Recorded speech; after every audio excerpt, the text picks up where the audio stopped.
Pachpaoli police ने घातक हथियार बरतने के जुर्म में एक आरोपी को गिरफ्तार कर लिया। आरोपी को अशोक नगर के पास से घातक शस्त्र बरामद कर पकड़ लिया गया। आरोपी का नाम रविंद्र राजकुमार मेश्राम बताया गया, जिसके खिलाफ आर्म्स एक्ट के तहत मामला दर्ज कर आगे की जांच की जा रही है।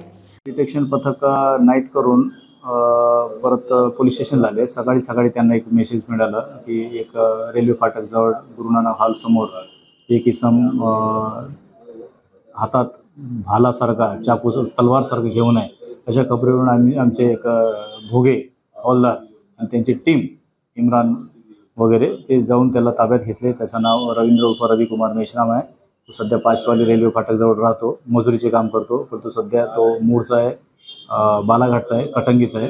त्याला ताब्यात घेतले। त्याच्या हातात भाल्यासारखं पात आहे मोठं 24 इंच लांबचं, ते सापडलं। त्याच्यामुळे त्याच्यावर 425 भारतीय हत्यार कायदा व 37चं उल्लंघन केलं म्हणून 135 महाराष्ट्र पोलीस कायद्यान्वये गुन्हे दाखल करण्यात आला। तो सध्या त्याला जेलमध्ये रवाना केले।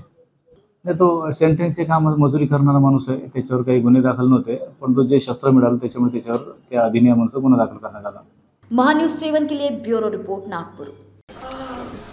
बॉस ने मीटिंग बुलाई। बाहर उठो बैठ। तकलीफ उठने बैठने की नहीं, तकलीफ बवासीर की है। बवासीर, फिशर, भगंदर, पाइलोनियल साइंस का आयुर्वेद तथा आधुनिक लेजर से उपचार। कॉल या विजिट करें www.pilesfistulacure.com।